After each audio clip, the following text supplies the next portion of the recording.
Hello AS, welcome to your next intervention session mark scheme. So it's exactly as you always do. I want you to go through and I want you to mark every question. And if you don't give yourself full marks, please make a note as to why, with a real focus today on structuring, so the kind of questions that are asked and the type of structure that I want you to use. So is it the point example where this a strength is, this is a strength because, or anything like that, so just keep an eye out.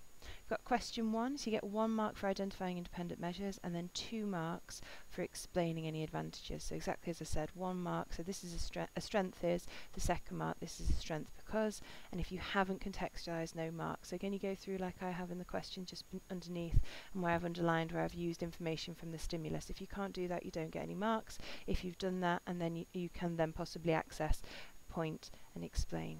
Okay, so one of the strengths of independent measures is it will reduce order effects or demand characteristics. For example, they won't work out the aim as they're only approached by someone in uniform.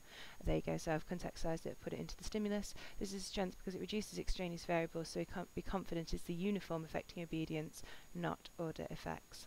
So, again, using the stimulus.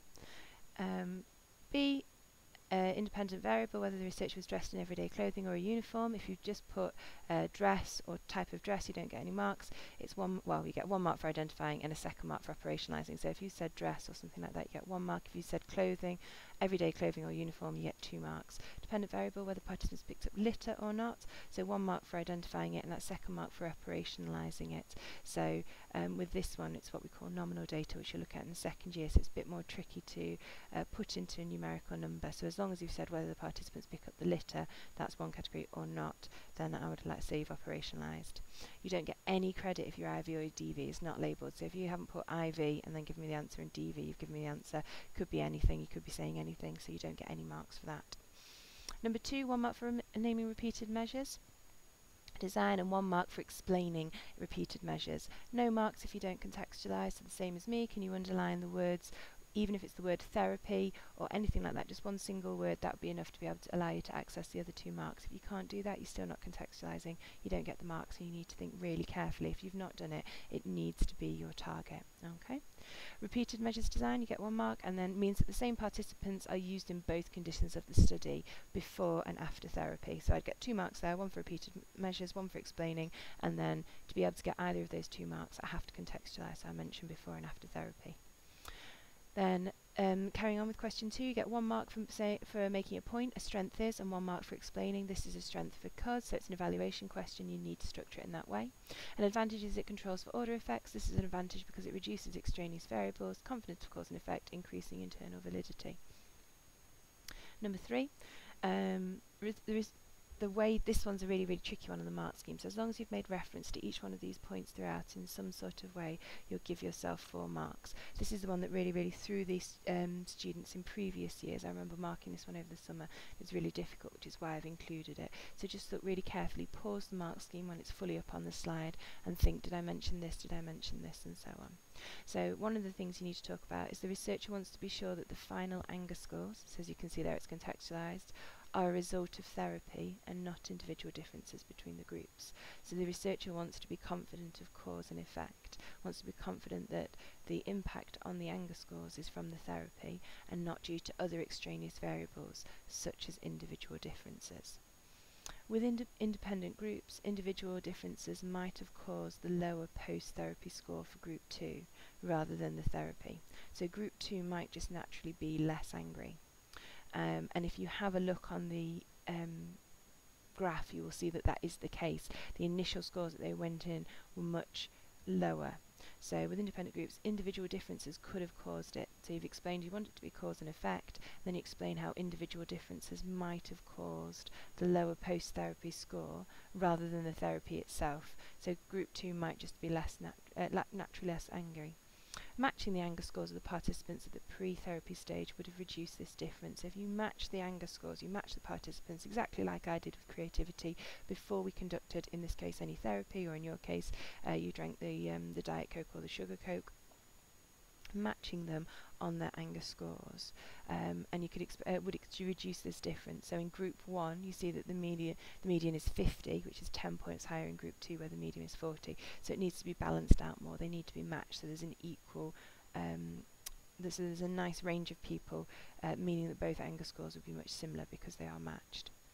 And then other variables could affect response to therapy, such as gender, type of offence. If you've mentioned any of those things, even roughly, I would say you get a mark for any of them. However, and this is really important, answers that only explain a matched pairs design cannot be awarded above a level 2. So you can't get any more than 2 marks if you explain the process of matching them.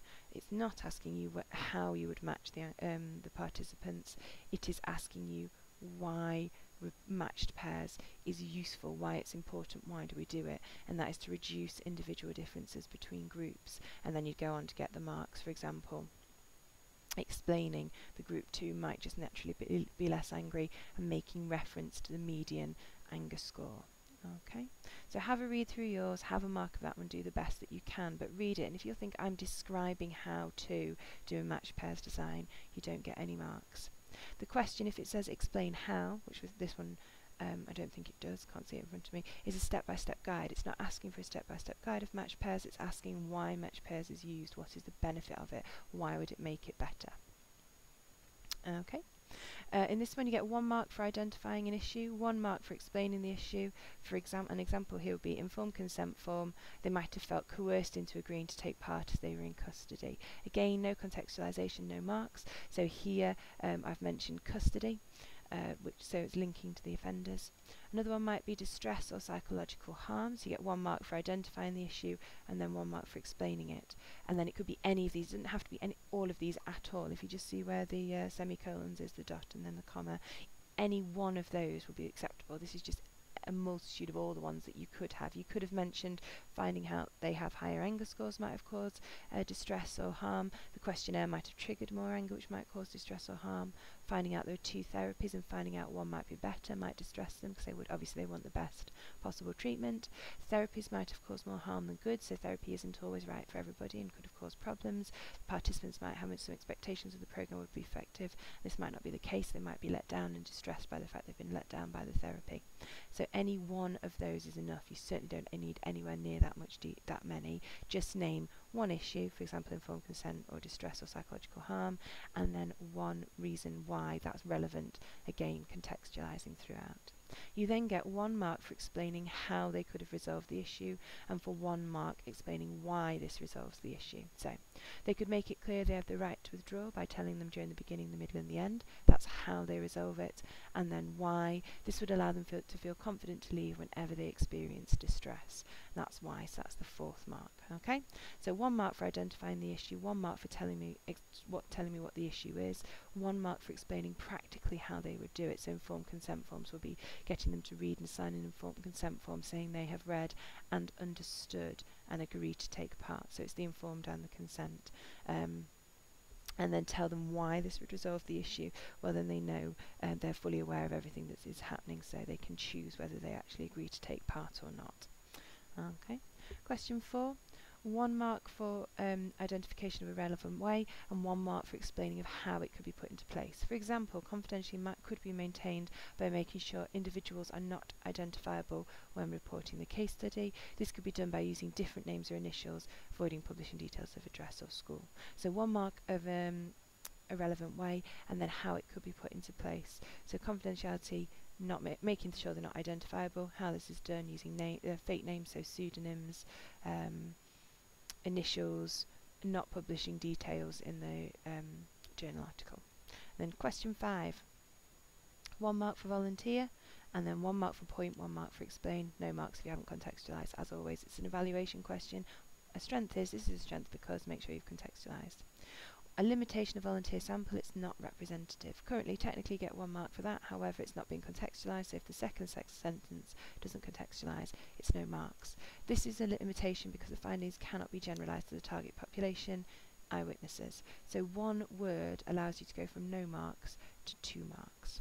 Okay, the other one you could use, this is a second choice because out of 2, so it's a second choice, you don't have to use both. A limitation is that the method does not control for investigator effect. This is a limitation because the investigator could have placed their advert somewhere to attract a certain type of person. Technically that's enough for 2 marks, but you haven't contextualised until you've said someone who would be a good eyewitness. Okay, and then question 4. The question asked about recruiting participants, so debrief isn't relevant. If you've referred to the debrief, no marks, not relevant at all. The kind of things you could mention, there was no deception, so they met with the BPS, the British Psychological Guidelines. There was informed consent, so participants knew they'd be watching a film of a violent crime and that they'd be interviewed about the content by male police officers before they volunteered, so they weren't deceived. They were provided that information beforehand, so they could make an informed decision and agree to take part. You could argue they didn't follow the guidelines because they were not told of their right to withdraw, because they have to be told that in the informed consent. You get 1 mark for a very brief or slightly muddled answer. And then you get more marks as you elaborate for that one. So an example here would be, he told them what he was going to do. They would give informed consent because he told them what he was going to do. The participants were told they'd be watching a violent film, so they were able to give informed consent. So each one of those sentences shows you quite how much detail. The first sentence just gives you 1 mark. If you gave the second sentence roughly, it's 2. If you give it in that much detail, the participants were told they'd be watching a violent crime, so they were able to give informed consent, then you get 3 marks. 1 for identifying the issue, linking it back to the context, and then linking it back to the ethical issue itself. Okay. No context, no marks as always. So go through, underline where you've made reference to the context, and then that means whether you'll be able to access marks or not. Can you go back to the front of your sheet? I've noticed a few of you aren't filling in your sheets in full, so please make sure you fill in everything on the front of that sheet. So make sure you've got your previous target in there. Did you meet your previous target? If not, you need to think carefully, otherwise you're just wasting your time doing the same thing over and over again when you could be picking up easy questions in the exam. Also, so make sure you tick everything, make sure you put your target in, make sure whether you've met it or not. Reset that target again if you have to. Tell me how you are going to improve for next time, or set yourself a new target. So where did you lose your marks? How are you going to get those marks in future? Okay, thank you.